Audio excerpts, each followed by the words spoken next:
Well, hello. It's nice to be back on this show. Not like I have any other option, but you got to say it like you mean it. Hey, I was delighted. I don't know if that's the right word, but it was quite maybe excruciating. I don't know what the right word is, but it was kind of like what's the word? Kind of like this. There's this. Okay, let me get my thoughts out. What the fuck am I going on about? Anyhow, okay, let me just talk about this experience. We all have obnoxious people in our family, right? Families. An uncle who kind of, behaves really sort of, what's the word? Like maybe, he's boisterous or says inappropriate things or is really close-minded to ideas, or maybe an aunt, or maybe, granddad, maybe a mom, whoever maybe. But, when they're not there, or when you're not in front of them, you kind of reminisce sometimes going, I know it's obnoxious, but just, it's good to have that to break this monotony of life. And I feel this monotony of life in society as well can be sort of drawn, a parallel can be drawn when we have the same kind of spiel and the same kind of narrative being, repeated everywhere you go and everywhere you turn to. So you have these people who are talking about, of course, I'm in no way right now, I'm going to come to the thing happening in Ukraine, which of course is devastating for families. And I was listening to a podcast which The Guardian does called Politics Weekly, and they had some sound bites from Kiev, I've heard both pronunciations, and it's just, my God, man, it made me really, really sort of anxious and stressed out just hearing those bomb sirens or whatever they're called, and then you hear the bomb blast and like, fuck, it must be so terrifying for kids and adults even. I don't think any human being can go through that without coming out on the other side really scarred for life. So I don't even know if it means anything by me saying, my heart is with those people, because I don't know if that's even possible. But I think we all want to believe in some way that, our thoughts are with them and we're trying to think, but I think it's impossible for another human being to empathize with such a horrific situation, unless you've been through it, of course. But, I've been following the Guardian's coverage of it, and it just, I don't know the kind of person that person leading Ukraine is. I don't know Vladimir Putin personally. I think we all just sort of figure out these people from what the media reports on them. But, just this idea that this man is out there, amidst his people, trying to encourage them to fight back. I don't know the history of Ukraine and Russia. I don't know the border wars. I don't know the annexation story. I don't know any of this. I'm not a historian. I'm not a political scientist. I'm not an international relations expert. But just as another human being, in my short, middle sort of aged life of experiencing, what happened in, I wasn't around for the Cold War and the tensions that built up then, but, just the obviously the Gulf War, the first one, even the second one, then you have the Afghan, the Iraq, that's of course the second one, and then even Kosovo, and that's during Clinton's time, I think, just those aircrafts bombing. And I don't know, man, maybe am I a different person now, so I'm able to, be in a position to empathize more or just feel more. I suppose, kids have less filters, so they are able to just feel more of the raw information. But it's such a horribly sad situation that it's repeating itself over and over again, right? Whether it's Putin and his plans for expanding Russian borders, or maybe if that's not the plan, I don't know what it is, or America on the other side going and liberating countries in the name of democracy. I don't know what the fuck that plan is, but clearly that's very noble sounding. But the reality is people do get killed, and more often than not, it's the people who aren't in power. It's the people who are just trying to get by and have hope with their families and have a better future and enjoy some memories and make this life, for whatever it's worth, enjoyable. But they seem to get fucked first. and, from those people who are trying to flee, getting bombed, just the stories, they're heartbreaking. Obviously I can't put words to describe their suffering, but I'm just trying to understand myself what to feel and why we keep repeating this to each other, these atrocities, this idea to grab more, this idea to expand our sovereign presence, all these weird things which of course can be applied to studies, and you're taught these subjects as examples in history. But why the fuck is it a history lesson, right? Why is it a political science theory or an international relations model that these things go down in history as, like, we must learn from World War One what strategies and why countries do this and why societies turn in a certain direction. In either thing, I remember, I don't know if I've spoken about this, but I attempted to do my bachelor's in political science and international relations. And the guy who taught us that International Relations 101 class was Margaret Thatcher's cabinet, and he got fired he was asked to lead the cabinet because he leaked certain secrets to the civilians because he felt it was in their interest to know what was going on. And, I really didn't pay attention, but, a couple of examples was like the Bay of Pigs, the Cuban Missile Crisis, World War One, World War Two. And these things, of course, in reality were not theories or not strategies or not battle decisions, right? It was literally people dying. And I like how we kind of make these examples into things to study under the pretext maybe of becoming experts and then commenting on it. But of course, or maybe the hope is that we learn how not to repeat it. But clearly, you and I know not to fucking bomb someone. And in fact, if we do that, we are put behind bars and maybe worse, get ass raped or something like that. Something fun like that, like a Sunday activity. Just like, oh, cool, what are you going to do to me? Fuck me up my ass? Oh, lovely. It's nice to spend time in prison, right? Something like that. I'm not sure if that's how they, have, activities in jail. But what I'm trying to say is, it's the people in power who keep kind of coming into the sort of the theater of politics who are experts. Like Putin is not like you and me. He's not a guy who's said, oh, I'm going to start a YouTube channel and it failed. I'm going to bomb the shit out of Ukraine. This guy was ex-KGB. He's been kind of nurtured and kind of cultivated by the ex-Soviet mindset. He knows what war does. He knows what military intelligence in the wrong hands does. He knows how sovereign powers are created, destroyed, how the Soviet was a large empire which is no longer powerful. And obviously he had these motivations that led to Russia being what it is and where their policy and their attack sort of strategies heading as we speak. So it's a miserable situation that the majority is powerless and suffers the most, right? Because, of course, the soldiers are being directed by generals who are being directed by politicians, which in itself is a really weird setup, right? I don't know why that would happen. On the other end, you have military coups where the military takes over, which is also not a good thing. And overall, I just feel it's a really bitter set of experiences that have happened over hundreds and thousands of years. And of course, now in the age of information, we get to kind of hear it happening live. And while I might not be a person in Ukraine, I might not be a person in Russia, I might not have anyone there or any friends there. I do know a few people, but what I'm trying to understand is how not to feel, right? Because, and even if I am feeling, what do I feel? Like, do I feel sad? Of course. Do I feel disgusted with human kind of greed? Yes. But how do you, we can in one way feel the real feelings by live reporting or sound bites, as I heard. But at the other end, am I disconnected enough to then just switch off the app or the news article which I'm reading and just say, hey, but I don't hear anything here?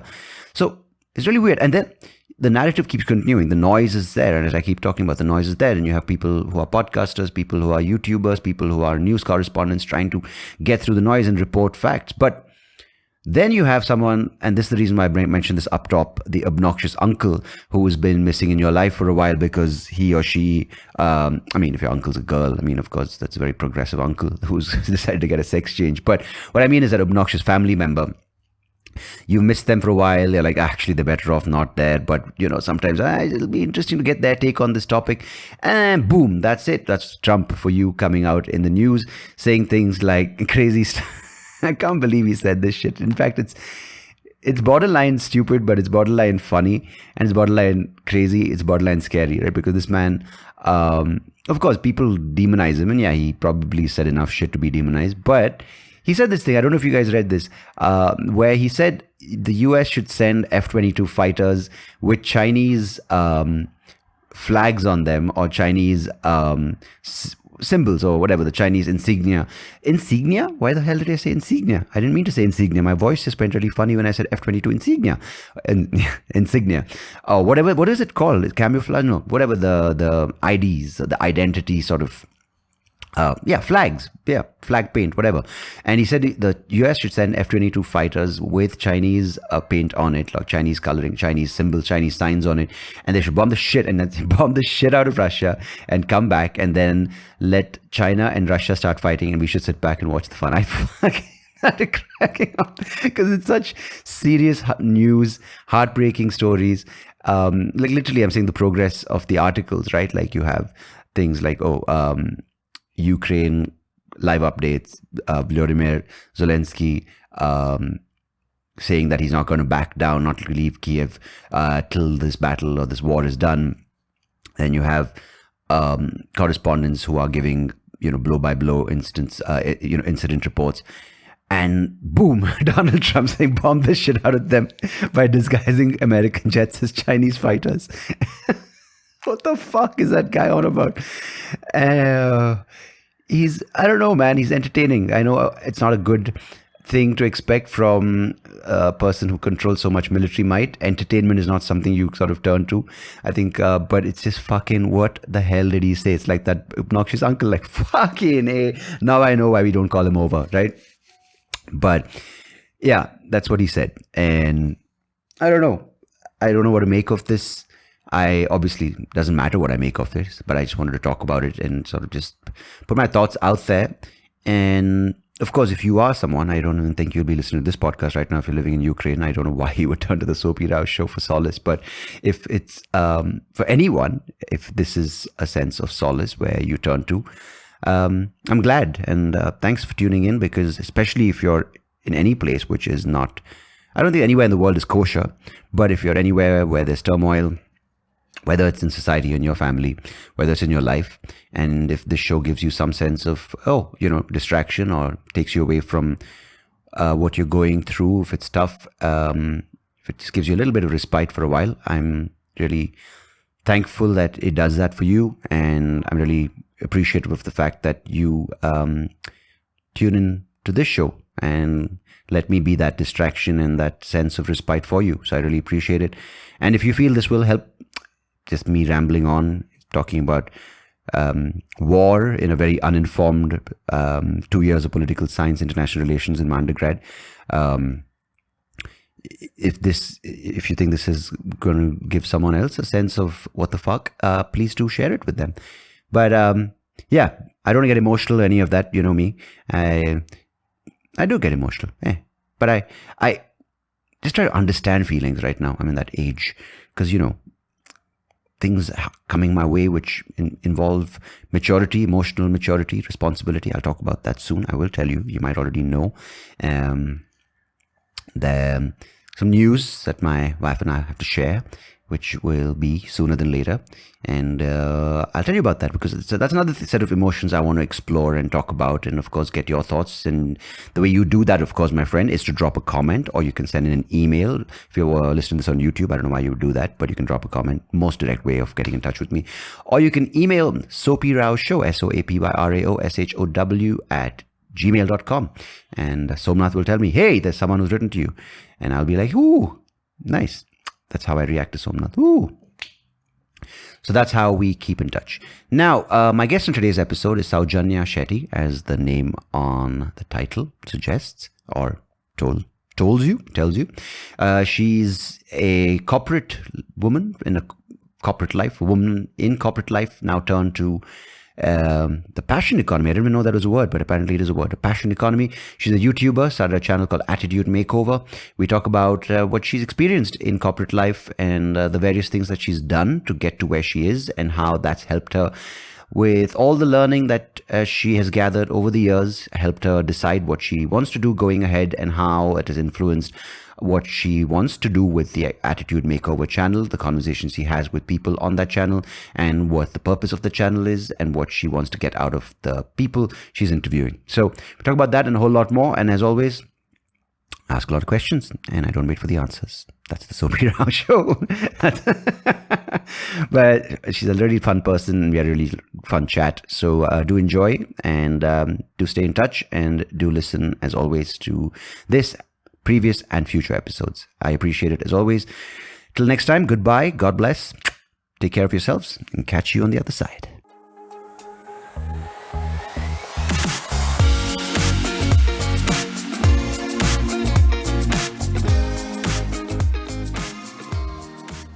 Sowjanya Shetty, welcome to the SoapyRao show. Thank you so much for joining me. Oh, thank you. It's a privilege to be here. Thank you so much. Yeah, it's a very, very, very respectful privilege to be here. No, I did a recording, I did an interview, I wouldn't say recording, with this reverend from Zambia. And he was like, oh, I like your insights, except for the expletives before the recording. I'm like, hey, dude, take it easy. So, I hope your listeners aren't easily offended. No, I have to tell you this. So when I set out Attitude Makeover and the podcast went live, some of the guests asked me, can I swear? Can I use bad words in this? And I'm like, yeah, because my natural self is not very, clean in the language. Yeah. In the corporate world, you're forced to sort of have a certain language and a style. I don't get that hypocrisy in the corporate world. Like when I'm asked to do a gig for a corporate get together, it's always like, please keep the content clean. Like as though the moment a normal human being enters a corporate life, they become this sterile version of themselves where the language is exemplary in its diction, the grammar is great. We never have even thought of a dirty thought in our lives. Like I think so. Initially, when I started, that was my mindset. But I think here's my reasoning around that, right? Like you have people coming in from different backgrounds, and you don't know what gets offensive to somebody. So, and it's a mass game. It's not like 5 people or something. So when you are dealing with the mass, it's better to sort of put a guideline around this. So I get it for get-togethers in the sense, especially with the online format, right? Like you have 1,000 people and they're in their living room and someone may be there, or maybe they are in their, I don't want to hear this, in exposure levels. And as you said, threshold for hearing stuff may be different. But I just get like how corporates, like in the sense the HR department or whoever's responsible, I understand they're trying to cover their ass with, we don't want anyone with grievances complaining, saying that HR policy violated my sense of faith that this company is trustworthy, whatever. But just the larger picture, right? I'm not specifying, like being specific to any one corporate, but this hypocrisy of like one side they're pilfering funds or having extramarital affairs, other side they're coming and telling me, can you keep the language clean? It's a bit sensitive in this. I'm like, okay, cool, man. But you spend enough time in corporate, in the corporate sort of role. You were in sales, you said, right? Yeah, the last stint was in sales at Microsoft. So how was that whole experience from, say, the last sort of stint at Microsoft to when it started? Because it clearly has benefited you to bring you to where you are today. And it's all, obviously, I don't mean that all corporate is negative. Of course, there are a lot of lives that are benefited from it. So can you like kind of paint a picture of how you got to this sort of launch point before Microsoft, before you left Microsoft? Sure. So I think, Sandeep, at the core of it, I'll just talk a little bit about myself. So I've always been a lifelong learner, and I think I get bored very fast. That's a good skill. It's a bane of my journey as well. So it essentially means that, every 3 years I was sort of starting from clean slate. But a bigger picture that I always had was I want to understand how a business works end to end. And so while I started off with, a chipset design engineer, because I came from the engineering background as electronics and communication, I gradually sort of hopped into different portfolios within my career, whether it was the embedded programming or actual coding and development, to product management, to pre-sales, to setting up an agency, advertising agency and consulting business, to analytics. Oh, wow. Sales Okay. operations. So I gradually pivoted towards sales, and I started enjoying the sales part of it. And I think sales really, the last stint in Microsoft as a seller and a business development and then pure sales really gave me a bigger perspective of, it's one thing to build something. It's one thing to visualize a product and strategize that and, maneuver people around it and all that stuff. It's a different ball game to sell. The skills that are required are like solid life skills. And I think everybody should do some field role at some point in their career, because it's a very humbling experience. You cannot carry ego on yourself, because everybody else's ego is more important than yours. It's very focused. It's very number driven. While the corporate world teaches you a whole lot around process, tools, discipline, and sort of hones you around some of those skills, sales really fills the rest of the void that one doesn't have from a life skill perspective, whether it is, identifying potentials, planning for how many leads you'll have to build for a conversion, what kind of pitches, what's in it for him, really understanding it really makes you listen, get empathetic, focus on things, say no to things very quickly, and the art of negotiation. Oh, that's a different ballgame itself. So I think having maneuvered through this journey, and now really this is my third startup I'm venturing into, and it's a completely new space again, creative space, which I've never done before. I think those skills are what complements me as I go through this complete new learning journey that I'm on right now with Attitude Makeover. And I think it helps having a sense of doing a bunch of things, right? Because my knowledge of sales is that if you have it kind of has to complement what you're selling, because the more crap your product is, or the more holes it has in its essential sort of offering, your job as a salesperson gets harder, because you have to make up a bigger and more compelling story. But if your product is solid and it's really, I think the reason I'm sort of trying to understand or get this perspective from you is with anything, right? Be it your channel with the content, or be it this podcast, or be it a say a customer relationship management tool.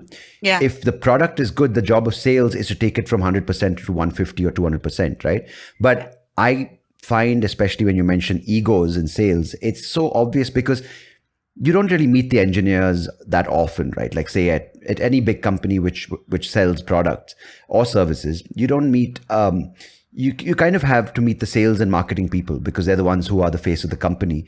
And it tends a lot of times, I'm not generalizing that everyone's like this, but it is such a large ego sort of driven game, because end of the day, they have to be seen that they are the company's face. They're like, oh yeah, of course, here numbers, and they drop all these things, and the accent, I don't know why the accent comes, but inevitably they drop an accent as well. But how was it like, managing to keep, of course, and I think being an engineer, doing the stuff that you did, it gave you a sense of, okay, I understand what I'm selling, as opposed to just faffing, right? Which a lot of salespeople do, because they're like, I don't know the product, but I'm going to make up some stuff. But so when you did know, okay, I've done a bit of technical, I know a bunch of stuff with analytics, so I'm bringing all this knowledge to this role, did you find that you could really sort of put yourself out there more, and you had, I don't know if it's a question whether you had an upper hand, but more importantly, how was it kind of, adapting yourself to that particular role of this product that you had to sell, which was a Microsoft product? So I think there are a couple of things. So what I went with as strengths is the solution mindset, because as a product person, you have a solution mindset. It's not just about the product, it's also where it fits in. What are some of the, it's about connecting. Let's say you're a marketing person and I come and tell you, oh sir, I have this amazing product, you should try it. It's not going to cut it. It's about how it fits into your story in the art of storytelling and connecting based on that, and how you build the trust. And in sales, you don't have like 6 months to build that. It's like, you probably get about 15 minutes, 30 minutes. And how do you prepare for some conversation like that? That's the first part. And I think there I had definitely the career that I had really helped me in building that connection. Where I really had a ramp was the real sales part, which is the number games, the negotiation, and identifying, if I have to do a sales conversion of, hit a number of $100 this month, I need to sort of pipe it for $500 or $400. So by the time I finish the various stages of sales, I do have $100 conversion. And if that doesn't happen, I have a backup as well. So these are things I think these are more sales related stuff I learned. But the other piece of really working in the other sectors and since I worked in other verticals, industry verticals, and not just tech, I could easily, correlate with what that other individual in an organization is going through, and build the solution pitch accordingly. And so there's more truth and reality, because I know what is the pain points on the other side, because I've lived that life. And there's an immediate connection because we're talking the same language. I think those were some strengths I came with, but the learning curve on this side in terms of pure sales skills, that was like a huge ramp. Nice. No, because the thing is, you've come, of course, from, you're not originally from Bangalore, but it's your home now. And how was that experience moving? I think you said you're originally from Bangalore, right? That's and you moved to Bangalore. And so I'm just, more and more aware of the fact that Bangalore is more than just a city where people live. It is also a hub which attracts a lot of people from around the country and now even the world, with its sort of investment opportunities, with its job opportunities, with its growth and career opportunities, and even, of course, now with creative avenues that you can explore. But did you carry over any sort of thing from Bangalore to Bangalore which either prevented you or helped you, or were there things which with your mindset that kind of helped you, or were like, wait a second, this is coming in the way when I'm in a big city, or what was that experience like? So while I was born in Bangalore, I grew up completely in Bangalore. Oh, so okay. Yeah. So I'm a complete Bangalore bred. But having said that, I think, and I grew up in a household, like I told you earlier, it's just mom and my sister and me. I lost my dad when I was 3 years old. So the value system I grew up with itself is very different from many people, normal families, if I can call it that. Because, you have only 3 women, so there's no concept of patriarchy itself. Yeah. So 3 strong women who basically have to support each other, right? Yeah. And so that was the first thing. Then, because I didn't come from a very well-off background, essentially it meant I knew what financial planning, financial independence meant from the moment I can really reflect back as memory can take me back to, right? Yeah. And so that actually sculpted me in a different way itself. I've been entrepreneurial right from when I can think of, like 13 years old. I've been thinking of... Right. And so that was important. But I think once I moved to the US, and this is my belief, Sandeep, that everybody should at some point get out of their comfort zone and get out of their hometown and go live somewhere else. So when I did that, I realized, and I took up pre-sales and in an interactive television space where I had to interact with pure sellers in the US. And I am a very shy, introvertish sort of a person. And I don't have icebreakers. I struggle with conversations, hitting it off with strangers and all that stuff. And plus a new place, new culture, new style of talking, everything, right? And so I volunteered to be in a radio station as a RJ. Nice. Okay. In New York. And then I volunteered to run a wholesale cigarette showroom in the East Coast. And that really pushed me to really, and I've been, like I said, as a lifelong learner, there are different ways of learning. I read a lot, but I also talk to a lot of people who are practicing in that space, ask a lot of questions to understand, the nuances of their journey. And plus, I take the plunge. I sort of take the plunge because I learn by experience. So when I did the RJ as well as this cigarette shop thing, while doing the pre-sales, it really helped me break ice with someone. The icebreakers became a little more easier. Conversations and confidence on myself became a little more easier to deal with. And that was reflected back in my work. So I think that was a game changer for me. So post that, when I came back to India, I really was sculpted again differently. So you went to America with a job, like on an assignment, or you just went there as a move in life? I want to go settle down. What was the thing? Because, I mean, you work from a radio station to like a tobacco wholesale thing. That's not someone who goes on an assignment, say with Infosys, ends up doing. So, like, how did you land there? Like, so I used to work for Honeywell, and I got married, and I married my kindergarten classmate, and he was based out of, he was working in the US at that time. So we moved there. Nice. And I didn't want to sort of become a stay-at-home. Right. So I decided I will start looking for a job, and I got this job in Pennsylvania.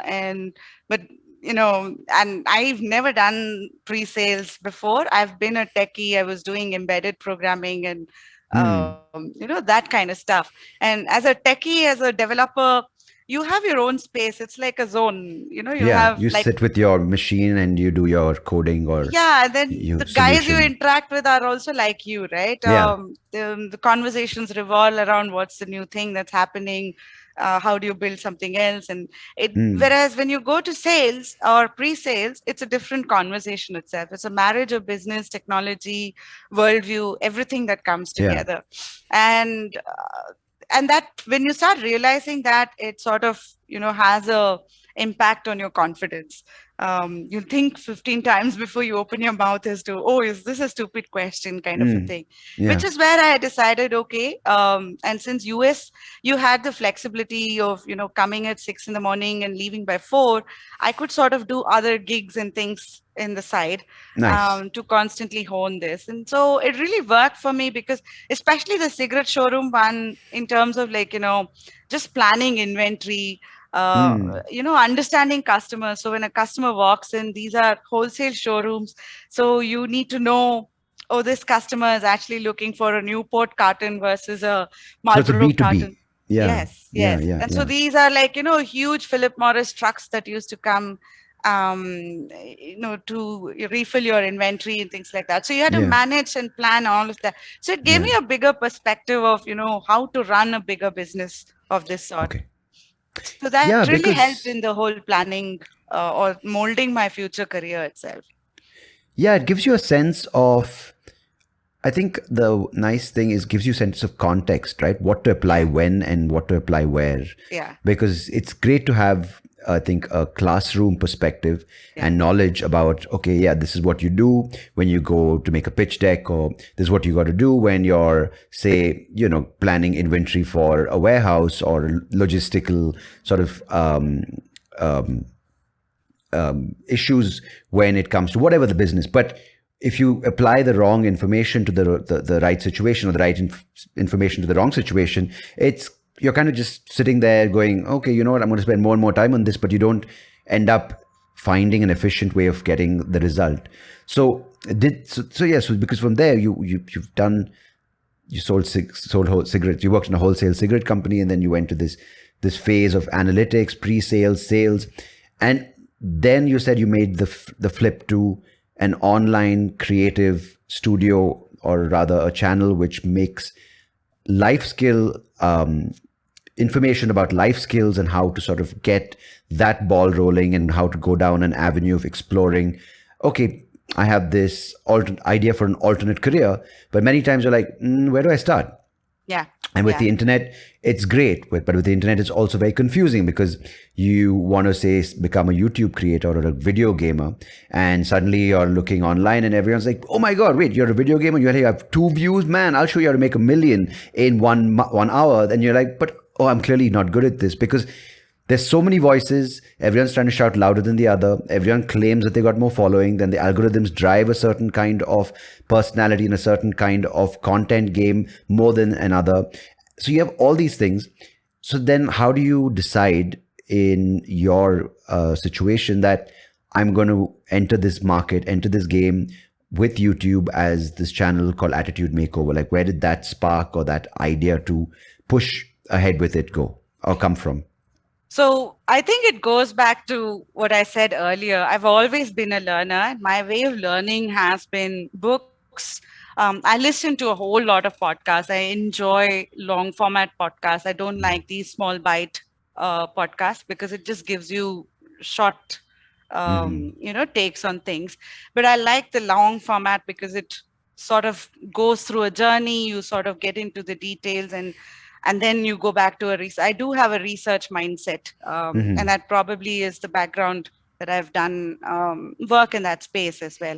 So it started off with just that because I was very interested I used to listen to a lot of podcasts, and I found content from India which are relevant for one as you're going through a professional career journey is very limited. And this was way back around 5-6 years back.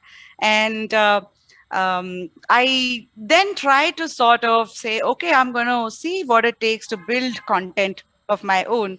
So about 5 years back, I ventured into building my own only sound-based podcast. And I decided it needs to be something that is interesting and keeps me occupied. And so I decided I would explore. At that time, the Section 377 was very active. And I knew very little about that aspect itself. And so I said, let me go down the rabbit hole of figuring out what it means. And also see if I can actually create a series which will create awareness around it. So that's how it started. And I first started to see, I reached out to a whole bunch of transgenders who were working in companies to see if we can talk to them about their journey. And I realized it's a community of sorts, and it's not as easy as just going and approaching someone and saying, hey, I want to talk to you. And so I went through alternate law firms and NGOs. It was roughly about 1.5 years worth work. And then I got to talk to 4 of them. And I recorded the whole podcast. And it was about 48 hours of recording, which I wanted to do as a 7-series podcast. I took it to a whole bunch of sound editors, and they said the sound quality is so crap, we can't do this. And I just parked that. I realized my awareness on this community and the whole LGBT bit in India itself just became much more clearer. And I went back to work, and I dwell deeper into the roles that I got, whether it is sales operations or pure sales post that. I think last year is when I sort of started really questioning. The second wave made us all think about what is life and what are we doing, what is purpose, and things like that. And that's when I went through this whole thing of, what am I headed towards? What is my bigger picture? What's my purpose? Because all these years, it was about career growth. I knew I wanted to be someone big in an organization. And, money drives you in a lot of ways as well, right? And I think when I started reasoning around this is when I realized the bigger picture for me is very different this time. And so I started then doing a little more research on, whether to do just a sound-based podcast or video-based podcast. where do I want to see myself, and what is the bigger objective of doing all this? And it took me about a month and a half to 2 months. I started with just basic blogging on topics that I found probing enough around career, as I was going through this, very thought-provoking journey at that point. And I saw people were very reciprocative to that. And that motivated me to think more aggressively about it. And then I just took the plunge on recording about 30 podcasts, lining up guests, because podcasting is not that simple, especially for a shy person like me, because you're out there being very vulnerable. Every bit of your body movements, your language, your expressions, your thoughts, your biases, everything is out there. And plus, I don't think I'm a great listener. So yeah, that's something I've noticed in myself as well, is that there's this eagerness, especially when this is the medium to talk. And I just did that. I just cut you off. So point in case. But no, I think that it's important to speak about listening, right? But I really think being, do you think being shy and not too boisterous as a speaker maybe ended up benefiting you, because just by virtue of the fact that you don't put yourself out there, you end up listening more? Oh, not at all. Not at all. So there were two things why I chose conversation. So podcast, I decided, okay, I'm going to do podcast. Then again, I sort of went back into researching around. There are different types of podcasts: short bites, half an hour bites, long bites, long sessions. And then there are interview based, there are, conversations. So I decided I will do conversations because one of the things I found, and this is me as a very shy sort of person, is I sort of engage in very shallow conversations. It's hard work for me to get into more meaningful, deeper conversations.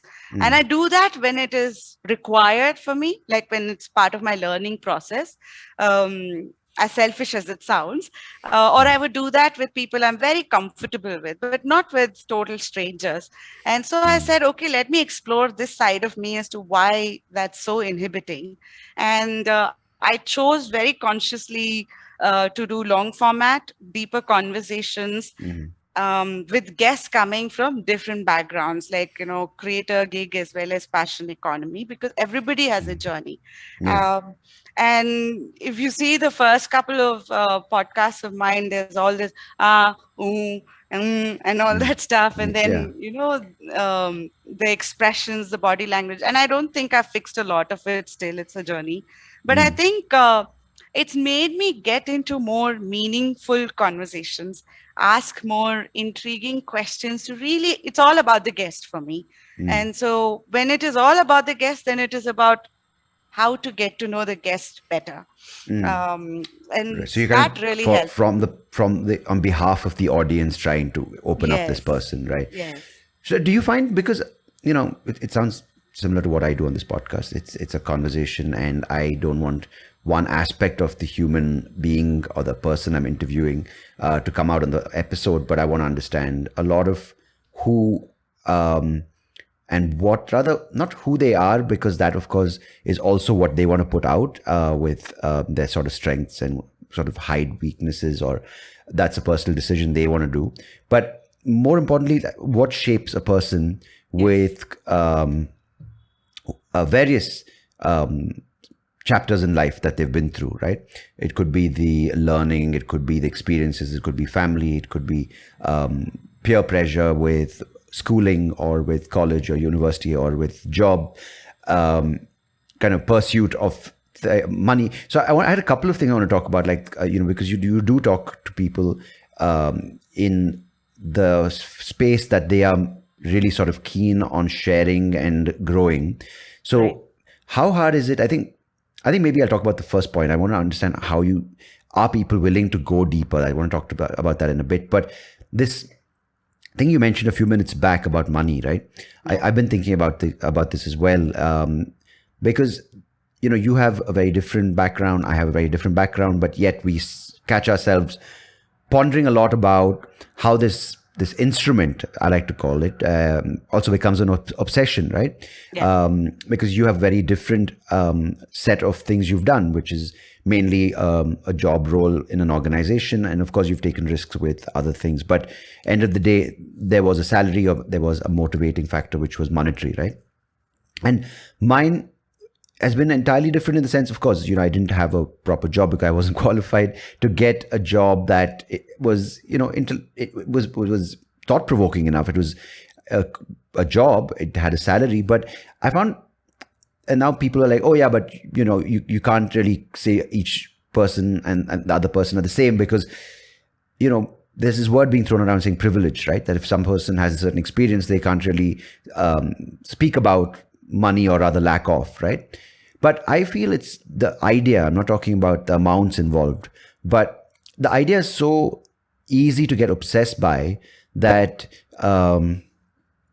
it's honestly speaking, even though now I know what I want to a certain extent from my work front, if you want to call it that, or what I want to do, spend through my days, how do I want to spend the time, creatively express what I want to do. Of course, there's the podcast, there's stand-up. I'm saying, just as an example, there is still this idea which has been driven into my mind by whatever situation I was in. It could be a contributing factor, could be family, but it's a large effect of the social aspect, which is society, the media, which not so much social media, but of course that's also the new form of media, which extends this idea that you have to be constantly getting money. And I don't say money is not important. You have to live, and I think you need a certain amount of money, which gives you a certain amount of I wouldn't say cushion, but it also gives you a certain amount of power and amount of fighting power in this world for whatever you believe in, or whether it's a more dignified way of living. Sadly, money does determine a certain amount of respect that you get from people around you. But it's this thing I was thinking, right? I'll just give you an analogy. Like if money was replaced with, say, sex, and someone thought about sex all the time, and everything they did was for that thing, right? Yeah. It was like, oh, I'm working because I want to have sex. I'm eating because I want to have... You're like, dude, you have a problem. You have a sickness in the mind, right? Yeah. They automatically make that a bad thing. But when it becomes money, you call them,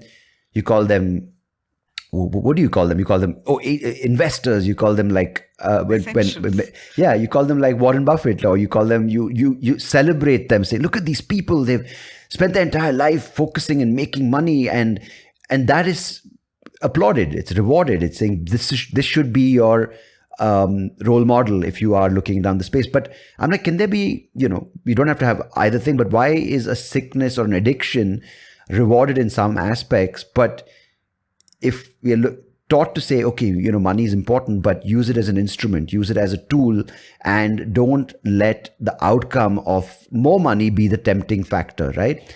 So, I mean, this is sort of become a long-winded sort of spiel, but I just trying to get your take on it, because you also kind of meet people who are doing exemplary work in their field, or want to teach and want to spread the message of what they're doing.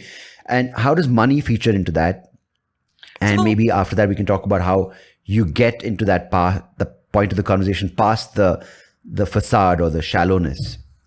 So for me, it's been a very intriguing topic, right? Like I said, when I was growing up, I think my mom didn't even have a job when my dad passed away. So she had to then go reskill herself, get the job. And then, there were two girls growing up. And so she had to plan ahead of time. Sorry, this is in the 90s India, or 80s or 90s or 2000s? So I'm in my 40s now. So this is in the early 80s sort of thing, right? Around the same, we were around, we're close enough in age to kind of, yeah.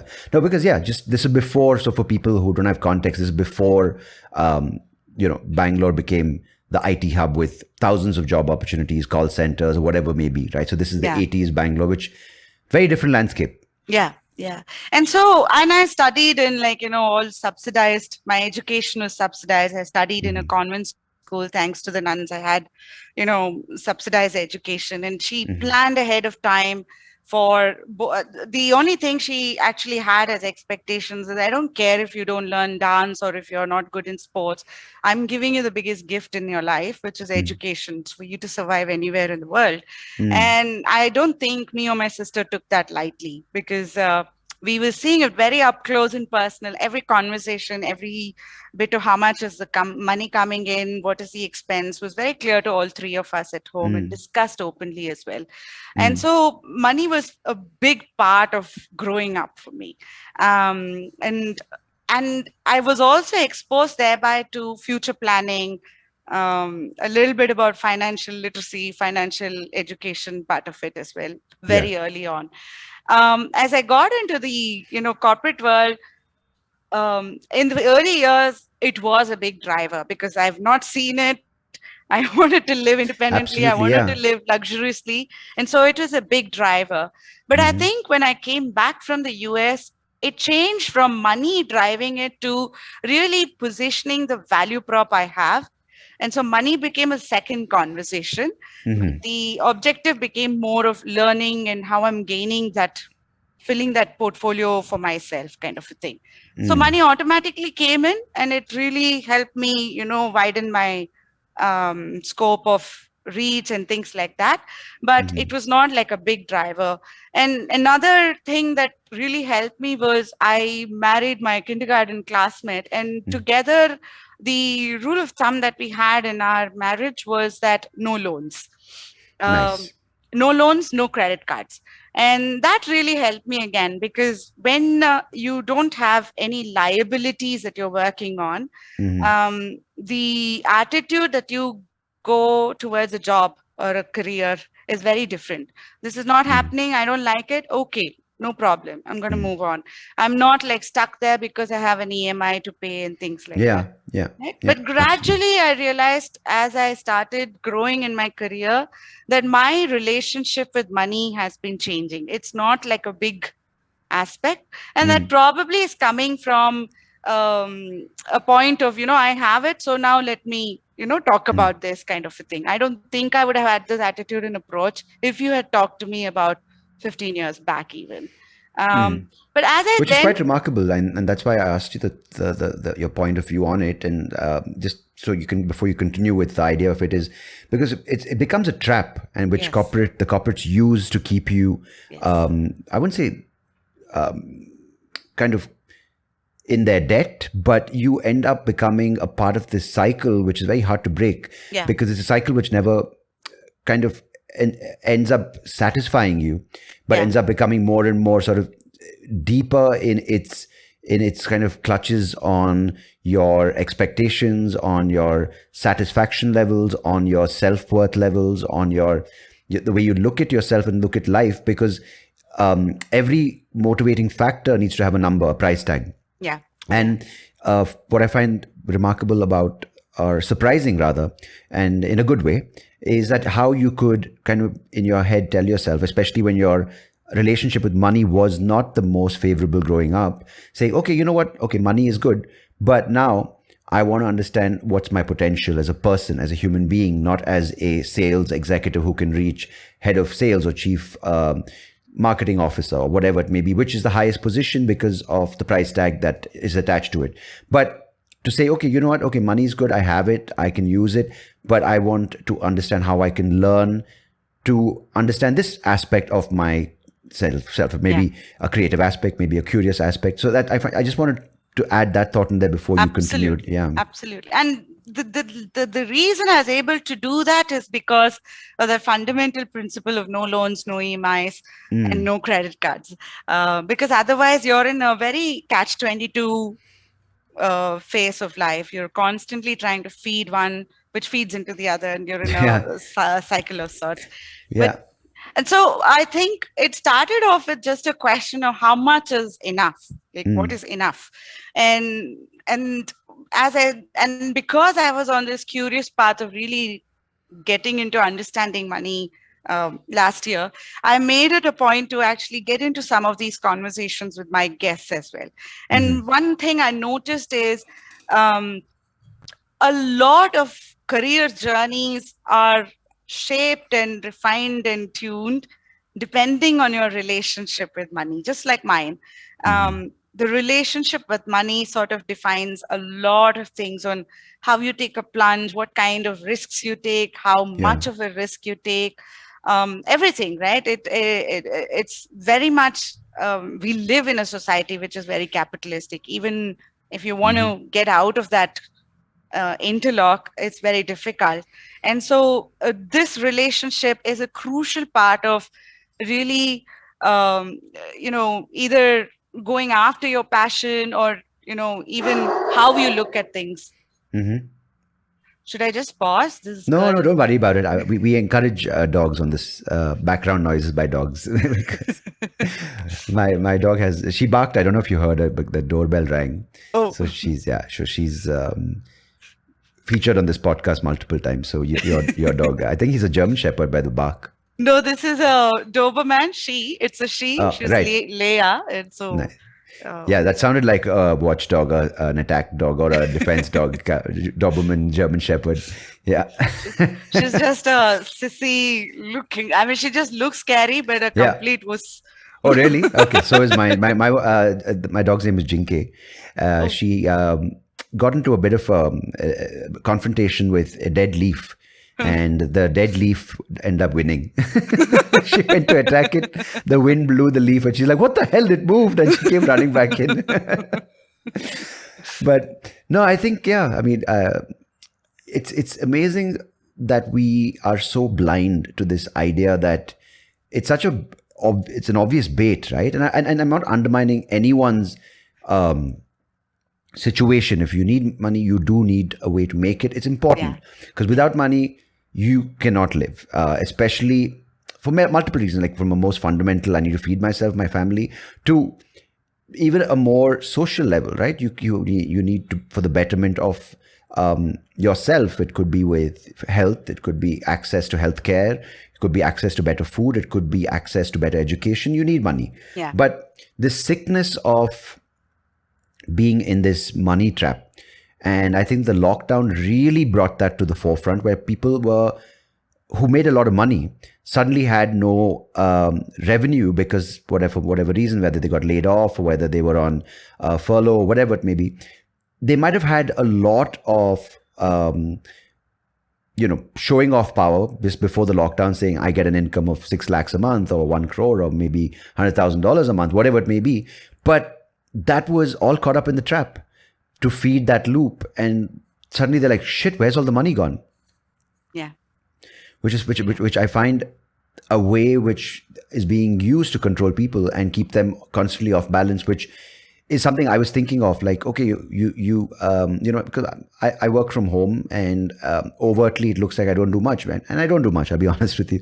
In the sense, it's not like a structured 9-to-5 day, which a person who works has, right? But I was talking to my folks about this, and I said, yes, while I might not be going out every other night working on new stand-up material, doing shows, think about this, right? My frequency of shows is less, but I'm not going out as much. I'm not spending as much.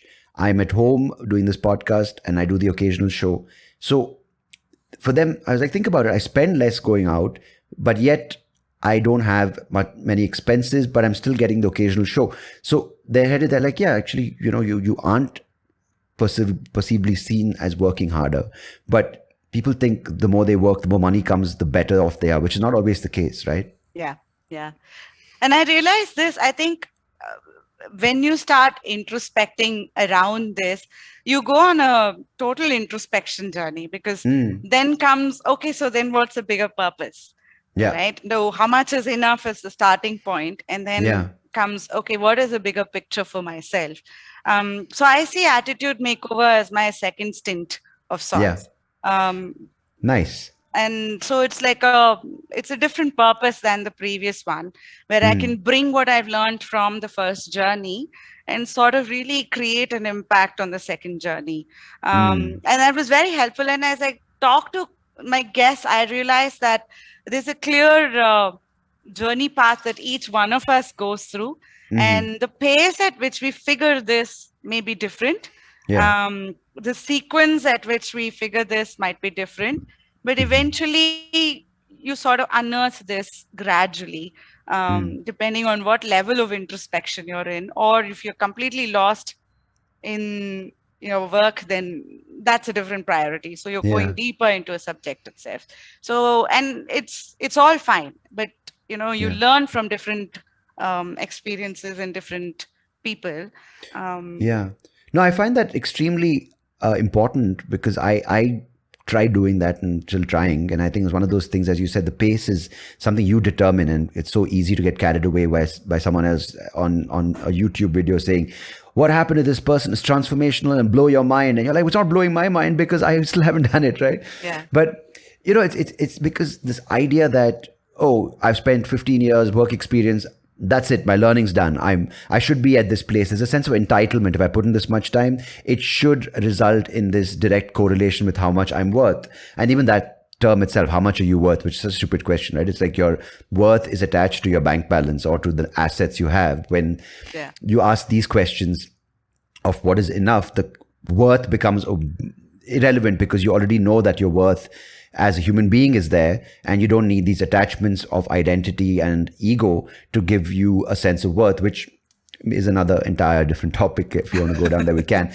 But it's this idea that, oh, I want to stop learning because I have arrived and my price tag says that you have arrived, and breaking away from that is terrifying, because you did have a proper well-paying job, and now you're saying that's my next stint. And even for me, going, 11 years, 12 years of doing stand-up now, okay, I don't want to be defined as a full-time stand-up comedian. I will do it full-time, but there are other things that will help, and I want to explore as my journey of a human being, which might not happen through stand-up. And just saying that to myself and making peace with that was quite a jump and quite an effort, Yeah, actually, this is a very important part of my jump, or like the plunge I took into podcasting, right? So one of the things when I talk to people within my circle saying I'm going to start podcasting was, where does the money come from? And I think for me, it was very clear, it's still clear, that I don't want to make money out of the podcast that I'm doing, because for me, the podcast serves two purposes. One is I am learning through each conversation. If I'm not learning from the conversation, then either the topics that I've picked or the guests that I've picked or how I'm having these conversations are not right. That's the first bit. The second bit is, since in the past, I've always been benefited by the conversations I have with folks to understand the nuances of a journey, and then sort of lift some of these and apply it to see how it applies to me. This sort of becomes a platform for a one-to-many mentoring, if I can call it that, right? And if I start putting money with it, then I'll be going after subscriptions, I'll be going after, sponsorship, and, driven a different way. So it's very clear that I'm not going to monetize the podcast. So that was the first thing. So at least that's not your driving force. No, I mean, if it does happen, I don't think you'd be a person saying, no money, chi. That's what this guy. Oh, of course. By the way, I'm a hardcore shopaholic, right? So I still have to figure out how that bit comes. I know. I can totally feel you. You go on that silly smartphone of that we all have, and suddenly say, wait a second, do you like, if you like this pair of jeans, you might like this wardrobe. And I'm like, I do like this wardrobe. How did you know, Amazon? It's beautiful. It's beautiful how they've got us, and we you and I are aware of it, but we still go back. It's beautiful. But I think that's an amazing thing to remind people, not that we're teaching anyone anything. If you want to learn, of course, it's your it's as you said, your attitude towards what you approach it with.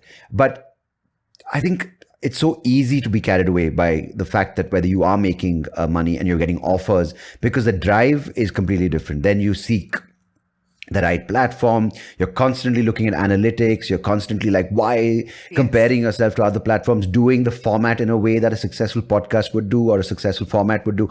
But this direction you've taken is very clearly taken a direction that you want to get people who you learn from as a result of speaking with them, and you want the takeaway for people, which is very clear, which is how do you change, if you want to change your attitude or change your skill, how do you do it, which is very personal. direction you've taken. But how do you get that out of your speakers? Because sometimes I've noticed is that a person who's, say, an activist with animals, right, is doing great work, no doubt about it. But many times you meet people who more and more today are doing it because it's the right identity, which will get them the right eyeballs, which will get them the right Instagram profile and become an influencer as a result. And of course, this is not generalizing, but this is a few people who take that one thing, whether it's a cause or whether it's a lifestyle, and make that entire being about that.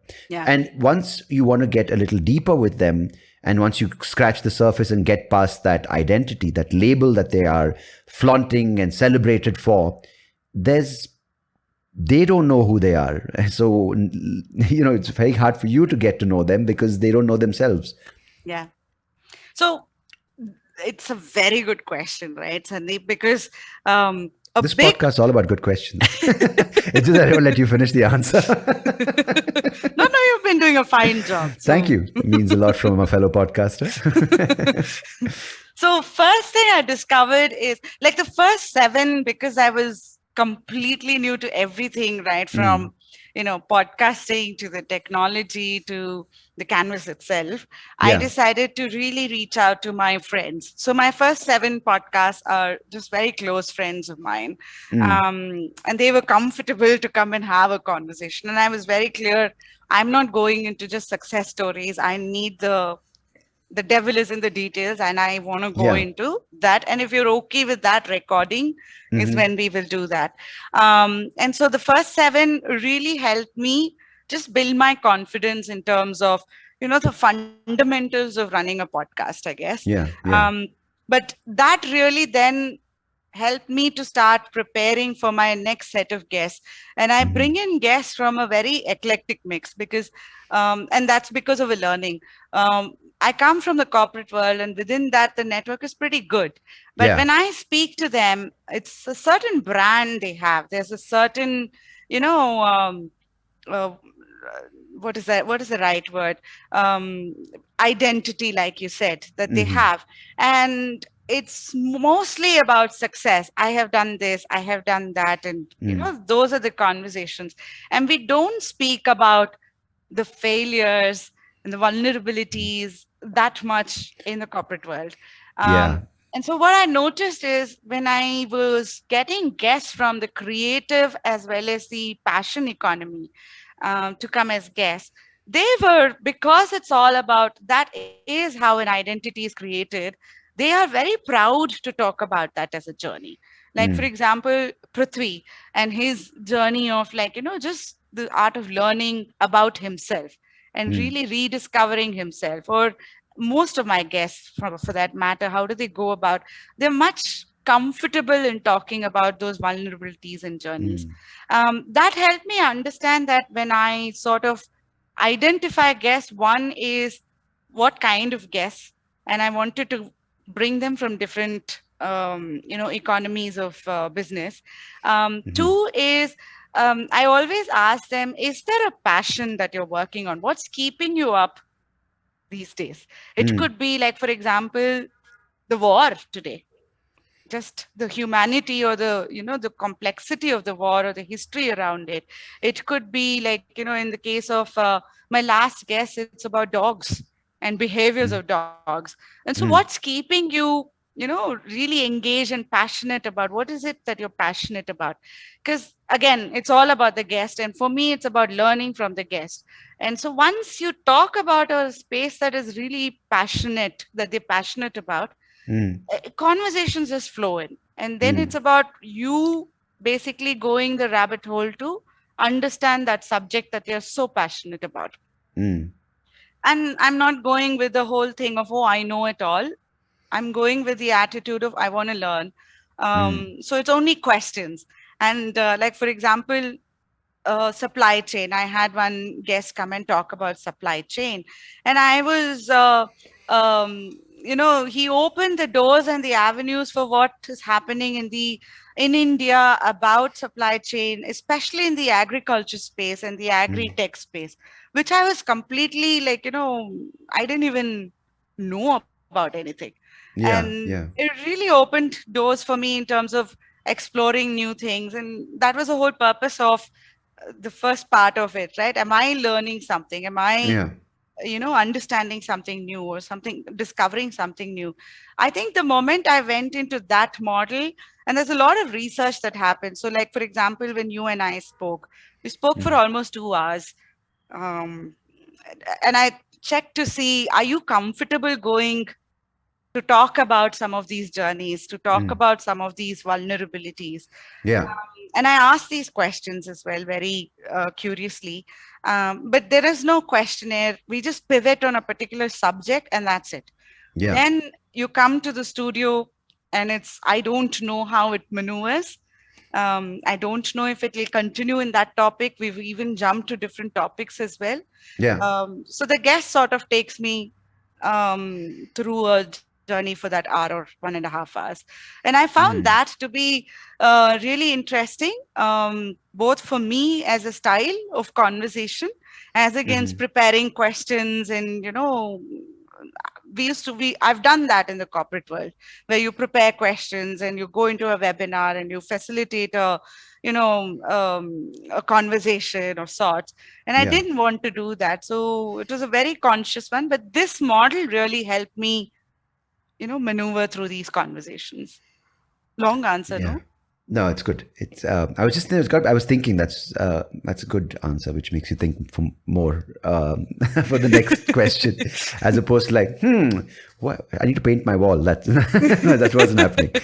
But I don't know. This passion economy thing. I first, when you mentioned it up top in the episode, I thought you said fashion economy, but the passion economy is great. I think, right, with Yeah. 1+ billion people, if you have the chance to even look beyond how to get food on your plate or beyond a certain standard of living to get to a place of how do I understand, how do I sit down and think about what makes me, what drives me, what makes me wake up in the morning feeling, okay, you know what, there's still so much to do in this space, which is my passion. Even that, I think it's great that it's come to India. But I feel even that is being nipped in the bud by this corporate entity. I'm not saying the same corporate, but this approach of the corporates, right? It's like, how do you monetize your passion? How do you get quick at your passion? And people are rewarded with certain things which might not be their real passion, but it's the right kind of thing to be seen, right? Like, oh, this person pursued their passion and in 6 months they had 1 billion views. That is, again, it's the achievement, it's the outcome which is being celebrated, right? Because a passion for say comedy could be a true passion to tell funny stories or tell people jokes that make them smile and laugh and take a load off their chest. But do we hear of those people who are doing it all the time, or do we hear of the ones who are in Netflix or the successful ones, or in YouTube? Do we hear of the ones who are, okay, may not be, I'm not saying under the radar is always good, but people doing it because they genuinely love doing it. You only hear of the ones who are rewarded because they had the right kind of combination of passion and business sense and marketing and how, and then you always are like telling people who want to pursue their passion that see how this person pursued their passion, which is, I find not the right approach, because it takes time to find it. Yeah. It takes time to understand that this is really it, and it's not always rewarding in the conventional sense with outcome and achievement, but it's rewarding in a very different way, which is not always shown, is what I'm trying to get to. Absolutely. I think that's where, so here's another thing I discovered as I got into Attitude Makeover full-fledged, right? So one of the things I noticed is my entire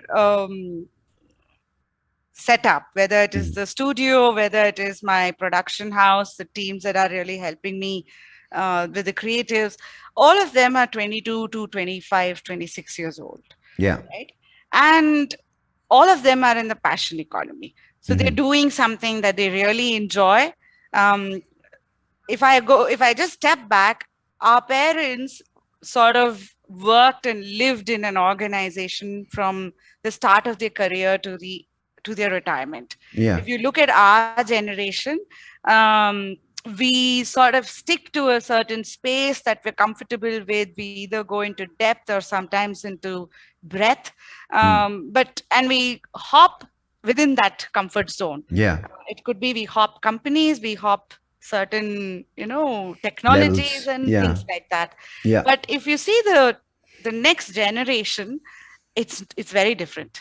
They know their self-worth, they know their value proposition, and they know this is what I'm worth. And so it's a very different kind of conversation that you have right from the beginning. Hey, 90-minute studio, yeah, I have it. I can give it to you. This is the contract. This is how much it costs. All good. Yes, done. Nice. Right. So they really know this. And the next generation, which is the budding one in my house, I can see it even more aggressively different. And I think, yeah. You're saying it's more, it's even more pronounced than the middle generation between yours absolutely. and her. So your daughter's 14, you said. Yeah. So she already knows who she is, or what do you mean? It's even more pronounced. So I think she is very clear of what value prop she comes with. I mean, it'll evolve gradually, but then she's very clear of that. It's not like I want to be an engineer or a doctor. It's very clear I want to explore. They know that there are different avenues that they can explore. It's not the end of it. Just when engineering. Beyond engineering, there's much more to it. So they're much more, open to these kind of things. And the world has become a sketchboard or a canvas for them, as against us when we were growing. For us, it was just Bangalore when we were growing, right? It was about companies in Bangalore and probably in India, more IT hubs here and there. But that is changing drastically. And I think we were stuck. We're stuck between our parents and the kids. Yes. Just to add that there. Yeah. We still are. Yeah. Because we don't want to disappoint. And if you're not going after achievement, you will disappoint. Yeah. And not just that, right, Sandeep? Like if you look at you and me at this point, we have parents who are aging. So you need to hold on to a certain job. The money comes in again because you have aging parents and you need to figure out how to take care of the healthcare bit for them and keep them comfortable. You also have kids, which means the education system and the expenses associated with it in the future planning. You need to take, you're getting into that world soon. I know exactly. I'm just like, no, another episode. We'll do this as another episode in a few months. I need your tips on how to do this balancing act, right? Because, and then comes the other thing, the emotional thing, right? Because your daughter is in this space where you're never out of the bubble. You're always in the feedback loop. And I'm glad that the generations coming after us are clearer with what they're worth. And that also comes with a flip side of a little bit of entitlement, which is fine, I suppose. It's overconfidence from underconfidence, which we went through. But it also comes with this entire set of noise, which is being pumped through these speakers of Facebook and Twitter and Instagram and now whichever platform you're on, Snapchat, TikTok. It's just a speaker system, a public announcement system, reinforcing this belief of which you might think, I think that, all short-haired people are great and I'm an activist for all short-haired people. Now the speakers are increasing the volume. So you're kind of getting so deafened in this noise that you're not able to think. So I'm glad that there are more avenues for the next generations to explore, and it's coming with a sense of confidence and clarity, but it's a lot more noisy. And it's difficult to tune out, I feel. Yeah, and it's also, as a parent, it is much more different. Like, what is parenting before to what is parenting today is very different, because the plethora of data and information that these kids are exposed to is so different from our world. Our world, we had to go to the mobile library. We used to get books every week. And, if your parents are working, then you have a circle who could counsel you on what career paths to take and things like that. Whereas today, I think they have YouTubers, they have social influencers. Media. Yes. And so it's a very different world. And as parents also, it's very different you don't know how to, really have some of these conversations. No one's trained us. I'm sure our parents did what was best that they could do in their generation. Yeah. And we are trying our best And we're not perfect. We will make mistakes, but I think it's a balance. In terms of how we have these kind of conversations as well. Yeah. um, and it also means that you see the responsibility on our generation. You have to make money, you have to make living easy for your parents, you have to plan for the future of your kids' careers, Yeah. then your own career and your own life satisfactions and Yeah. your own Correct. Yeah. retirement plans. And thereby, after all this comes your self-esteem, confidence, mental issues, health issues. We Yeah. are in a complete kitchadi of sorts. Absolutely. No, but I think fine. But I think being aware of it is number one, a very big step in the right direction, and more importantly, in that kind of whirlpool of various forces, finding one little I wouldn't say island, but a little centimeter square of this space that's saying that this is where I am in this, I'm okay in this space. That being your mind and body and your sort of phase where you are in life right now gives you that. I mean, like, you can only imagine if that space increases. Yeah. But I'm saying just trying to find that is so important, because Absolutely. it's so easy right now to be pulled in all directions, right? Like, oh God, if you want to be a better mother, go on to this, subscribe to my channel. If you want to be a better listener, go to this channel. You want to be a better daughter, you go to this channel. I'm like, dude, and everyone's got an opinion. Yeah. Which is being promoted for a certain reason. And how do you know which is the fact and which is the truth? And how do you know until you find that space and say, okay, wait a second, all this is available to me, but who am I? And more importantly, what do I, as a person with all these flaws, insecurities, vulnerabilities, responsibilities, strengths, how do I take in what I want and need and apply it to my situation? It's very difficult. And the reason I sort of bring this as context to going into your channel, Attitude Makeover, right? I think that's great what you're doing, because you're giving people targeted information in a conversation format of, okay, here's an example of this person who did this particular thing, and you are giving a set of, you could say, points that help them make decisions, which I think is great. Yeah, I think another part of this is also the how aspect, right? Like if you see with what you just said, and it's so true, because information is so scattered.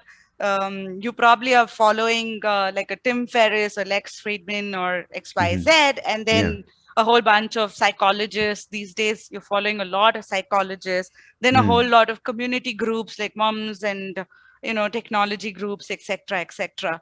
And it's so vast. So while you still maneuver through the why and the what of your own personal journey, now that you've figured this, how do you go about? What about the how? It's so difficult to figure out the how. And that's why these conversations help, because in these conversations, you also understand how did they go about? Like they also had certain challenges, constraints, and they describe some of these constraints. And then they talk about, how did they go about? Now, is that a blueprint for everybody? Absolutely no, because your situation will be so different from mine. But can I sort of understand how the maneuvers happen and sort of then figure out my how, which will be very unique to me, which could be much longer, much shorter, depending on my situation. But the how starts becoming a little more clearer. No one talks about the how that often. There's a lot of why and what.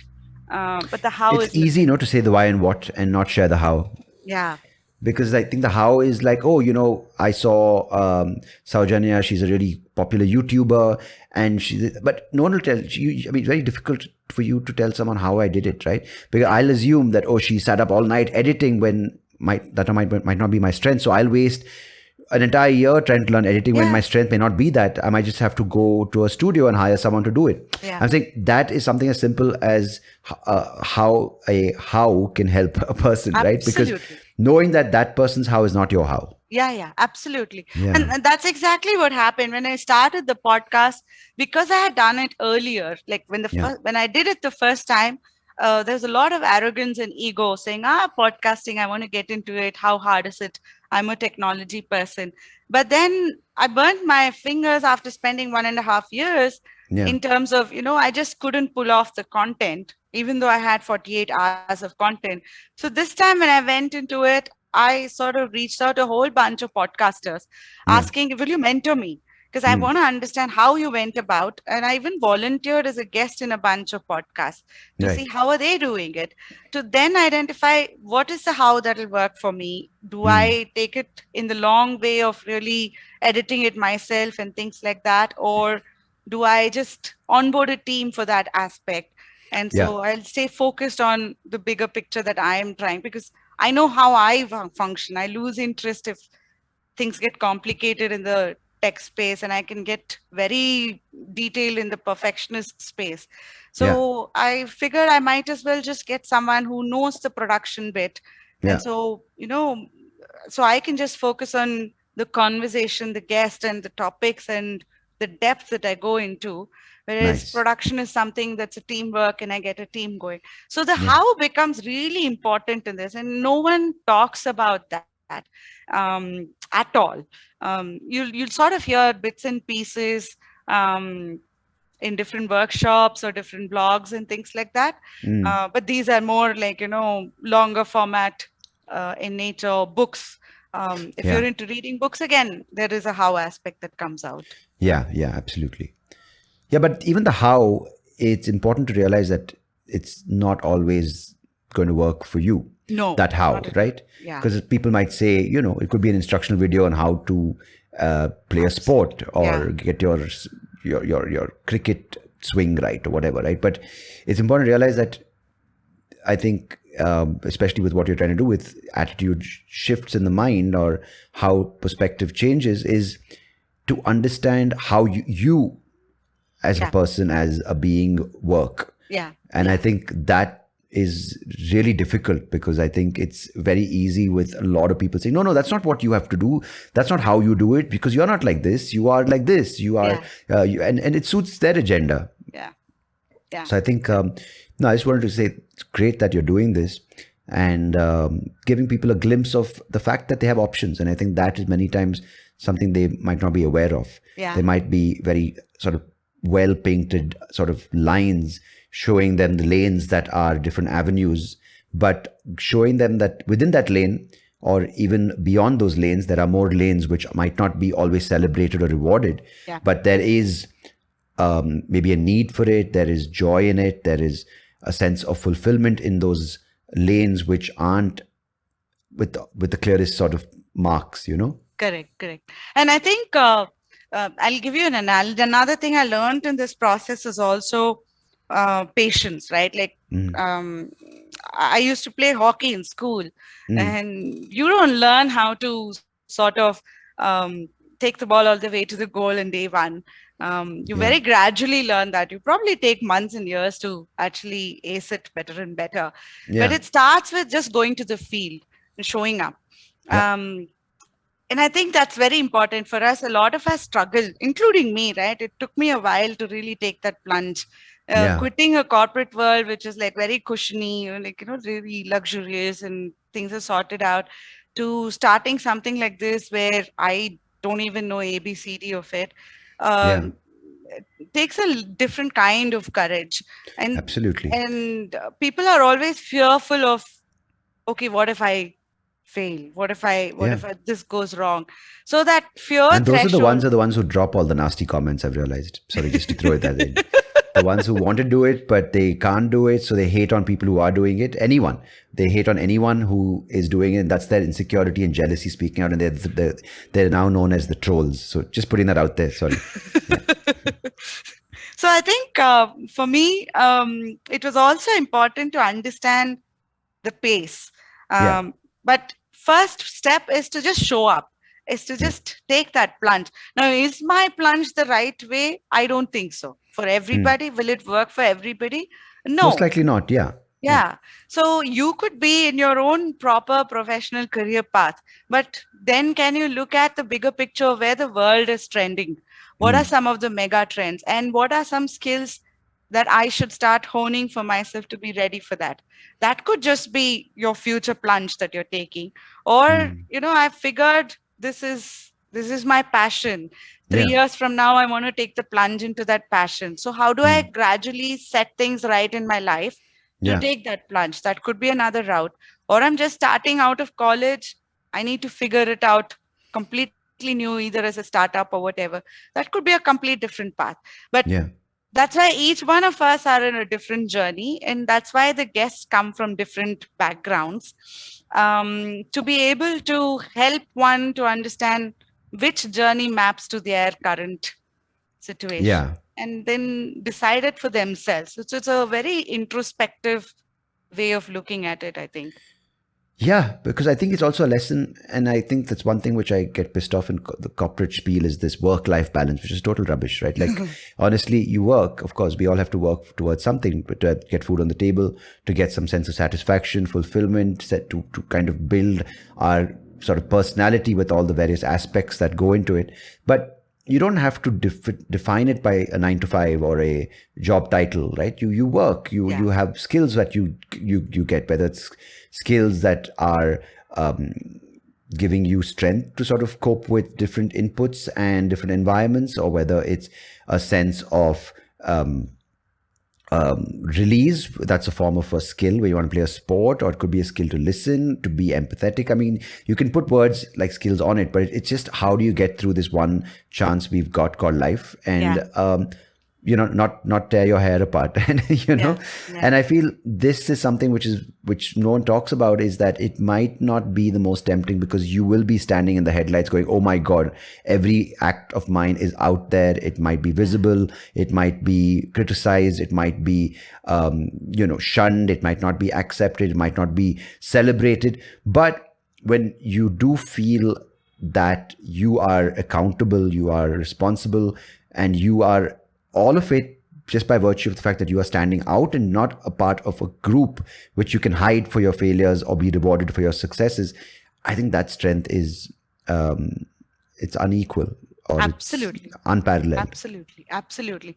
And I think it's important for one to actually internalize that. That's the first step, right? Like, I remember when I was last year, I think this work from home, while initially it was all like, oh wow, work from home is happening. Eventually it got to 14 hours, 12 hours of work, and your work-life balance goes for a toss. It comes down to what are priorities. Things are moving so fast. Kids are growing so fast. Parents are aging really fast. You yourself are aging so fast. So what is important? What is a priority?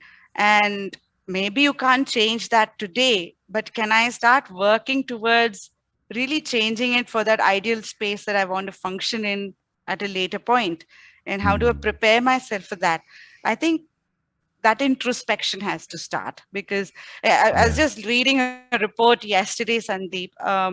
One of the things I found is the set of occupations that are really catching up for the next 5 years is around mental health. Psychologists, psychiatrists, counselors. That's the space that's really catching up. It really talks about what's happening. Yeah, it reflects on the sad plight reality of it, right? Yeah, because of the abundance we so supposedly have. Abundance of lifestyle choices and riches and luxuries. But there's clearly a lack of acceptance from each individual for who they are, with all the good and bad. Otherwise, you wouldn't really be upset when you're longing for something and you're not belonging to something, or rather when you are not comfortable within your own, when you're not comfortable with who you are and what you identify as your entirety, then there's constantly going to be this thing that I'm not part of something. I don't get accepted. I feel this sense of this sense of being lost in this entire thing, because nothing feels like I think it takes away from who you are. The more you look outward for validation or for a sense of purpose, then I think the more and more there are things saying, okay, inadequacies being highlighted, or there's someone going to tell you that be like me, or do these things. So I think, to just sort of put it in a sentence, I think if your internal sort of conversation starts, it just helps you look at things with a little bit more clarity. Yeah. Yeah. And it starts with making time for that. Yeah, which is very hard to find. Yeah, it's easy. We're filled with the world in a world with distractions, Yeah. Yeah. with a lot of noise. No, but I'm so thankful for you coming on this episode and talking about your story and what you're doing, and also I think on behalf of my listeners, sharing the things that you have been through and what you kind of have done with the things that life has thrown at you.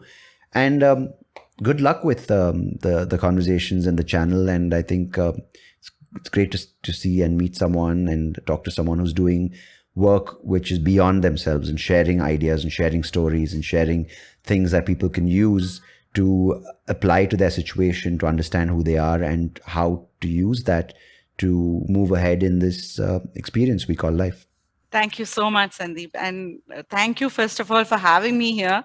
My I know pleasure. it was like a sudden chat that we had. Hey, these are the best ones. Yeah, these are the best ones. But thank you so much. This has been a very lovely conversation, and I'm looking forward to more. Lovely. Thank you. Thank you.